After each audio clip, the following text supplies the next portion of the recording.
It is very difficult to give voice and language to the trauma that we have had to endure over the past month, particularly for people of African descent here in this country. It seems as if as soon as we began to work through certain levels of trauma and suffering, that again we're struck again, not just physically, but psychologically and communally.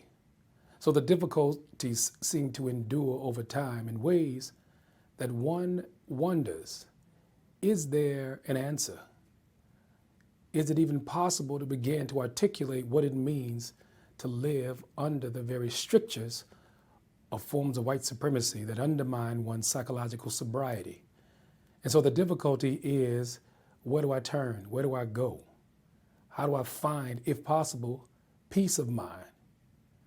And I must say rhetorically that peace of mind may not be the aspiration. It's keeping one's mind. And that is the difficulty. How might that be accomplished? Very difficult question. I think it's one that serves in very perennial ways to always worry us, because it is very difficult to reconcile the fact that there may not be an answer. But we must do our best as humans. We must somehow make a difference, not merely in the lives of others, but in our own lives. And I would suggest that learning to love and moving through trauma, never overcoming it, but one must walk through trauma, always knowing that it is part and parcel of what constitutes you as a being. And with regard to African Americans, people of African descent, it's a very strategic and forthright approach we must make in order to maintain, again, a certain level of psychological sobriety.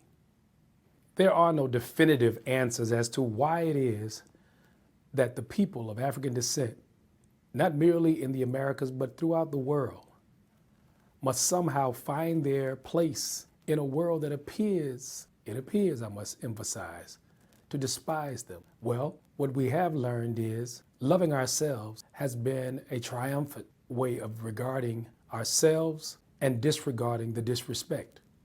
It's not easy. It's definitely not an easy task. And that is it's a big ask to say love yourself when it appears, and I emphasize appears, that no one else cares. I think that we have cultivated very strong networks of support through our various institutions, educational institutions, religious institutions, fraternal institutions. All of these have availed themselves of giving us a sense of where we might fit in a world. The difficulty, again, is always, how do I maintain, in light of what appears to be absolute wretchedness of my existence? Again, love, the expression of care. We must not have the anathemas of life turn us against the fundamental virtues that have allowed us to sustain ourselves through time. Most importantly, the virtues of love, respect, dignity, care. They must always follow every action. Now, I do not subscribe to a notion of redemptive suffering. Let's not be confused. I do not believe that we must learn through suffering, but one can learn in suffering. But when the lessons aren't apparent, one must move through in silence, seeking answers that may never have been offered before. So the notion of imagination and creativity must be our guides. We have to be more creative now than ever before, because it seems at every turn, the unreasonableness of social behaviors, institutional oppressions, have forced us to attempt to make reasonable arguments when the hatred has been so unreasonable. So again, we must maintain the integrity of our very sacred souls and maintain the notions and the virtues, care, love, respect, and dignity. These must be our guides. And maybe, just maybe, they will learn from us that again, we're struck again, not just physically, but psychologically and communally. So the difficulties seem to endure over time in ways that one wonders, is there an answer?